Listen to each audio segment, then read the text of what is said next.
And నమస్తే. ఈరోజు మన మిరప పంటలో అయితే స్ప్రేయింగ్ అయితే చేయడం జరిగింది. సో మేజర్గా మన మిరప పంటలో ఉన్న సమస్య ఏంటంటే బూడిద తెగులు సమస్య. సో ఈ బూడిద తెగులు సమస్య అనేది ఎక్కువగా ఉంది. కాయమచ్చ అనేది కూడా తగులుతుంది అక్కడక్కడ. సో అందుకోసం అయితే మనం ఫంగిసైడ్ అయితే సింగిల్గా అయితే స్ప్రేయింగ్ చేయడం జరిగింది. అదేంటంటే మనకు టాటా కంపెనీకి చెందిన ఎర్గాన్ అండి. సో ఇది ఒక broad spectrum systemic fungicide. So ఇందులో టెక్నికల్ తెలుసుకున్నట్లయితే క్రిసాక్సిమిథైల్ అనేది మనకు W44.3% GLSC రూపంలో అయితే ఉంటుంది.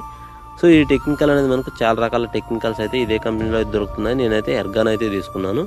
సో ఇది ఎందుకంటే ఇది బూడిద తెగులు సమస్యకు కొద్ది వరకు మంచి ఫలితం అయితే ఉంటుంది.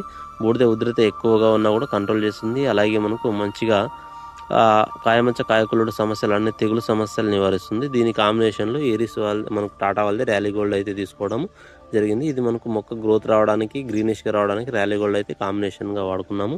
ఎర్గాన్ అయితే 250 ml వాడుకున్నాము. ర్యాలీ గోల్డ్ వచ్చి మనకు 100 గ్రాములు అయితే వాడుకున్నాము.